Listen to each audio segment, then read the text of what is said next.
Hello and welcome to my first ever YouTube video. Today we'll be looking at my pond setup and how I made a biofilter out of a bathtub. Stay tuned!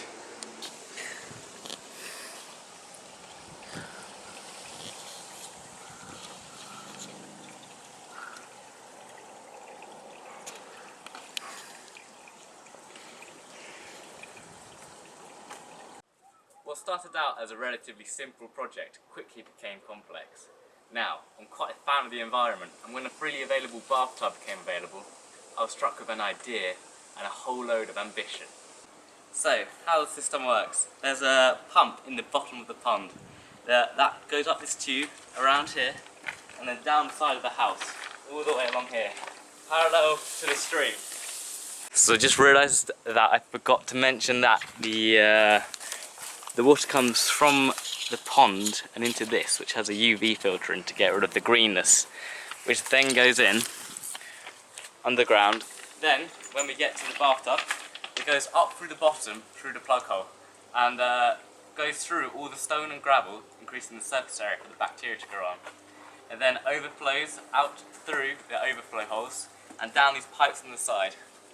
Then it flows back in, through to the stream, and so the cycle continues. Pond, we have 3 golden orph, 1 blue orph, 1 I think it's a golden ghost koi. We used to have 3 shabumpkins until we had 2 baby shabumpkins. And here they all are, having a good time. That was horrible, I hated what I said at the end. So I'm going to run you through some of the mistakes I made whilst building this pond, so hopefully you can learn and not make the same mistakes too. So, firstly, the stream was actually accidental. It was only supposed to be this small part here, until I accidentally ordered way too much liner, and it ended up reaching all the way back here. So, we thought we might as well make the most of it, and here is the stream. The only issue is that this direction is actually uphill. So I ended up backlogging tons of mud just to get it going uphill again. Secondly, had a bit of an issue with capillary action. This is why the liner is out here. So capillary action is where the mud touches the water and sort of makes a connected circuit and drags all the water out. So to solve this, I've tried putting waterfall foam in the cracks. Hopefully this will fix it. I'll update you on a later video if I make one. Around the borders of the pond I tried to make some variation. So over here, down below you, we have the typical pond rock edging with the edge of the rocks on top to hide the liner. It's out at the moment due to the capillary action fixing. Then over here we have the patio. This is great because you can get nice and close to the fish and lots of place to chill out. And then this is a bit of a novel idea I had. So I tried to make a beach. What I've done is put a cliff out to here. So this ensures the rocks don't fall back in. It has a little hump going along it.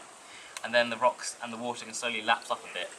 This is quite a hard thing to do because you have to get the water level exactly right, which took a bit of editing later on. I incorporated flower pots into the pond design. So over here we have one. It's about 5 inches deep and it has this ridge here to maintain all the mud in the inside. The same thing over here, only this one is much deeper and it's for the irises. And it seems to be working really well so far. It's good because the fish can swim in and out and the roots have enough space to expand into it. So this is a waterfall at the end of the stream. How I've done it is I've just put a big rock in to block the water, so behind it it's like a hand depth. And then I backfilled it on either side to try and make it watertight. It's not fully watertight, but over time dirt and stuff has accumulated so that more water flows over the top. And I think it gives a real nice effect with just simple stream, down, waterfall and into the pond. So this pond is working really well and it's an absolute wildlife haven. Here we have some unusual creepy crawlies and they just love living in all the rocks and the cracks and the holes. There he is, look at that, frog. You getting him on camera? Yeah. You filming? Yeah. Is he alright? He looks very squashed, doesn't he? I actually love this part of the stream. It's worked out really well.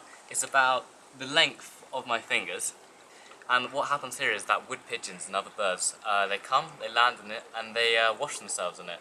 So this also turned into quite a nice bird bath. So the bathtub has to be higher than the top of the stream so that the water flows out and into it. In order to conceal it, I put a wooden box frame around the bathtub and filled it with gravel to hide the white part of the bath.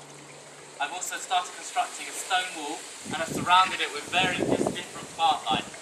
The great thing about the bog is that you can plant different types of plant species inside the bog. Now, I'm planning on making one about an aquaponic system where I start growing lettuce within the bath bog.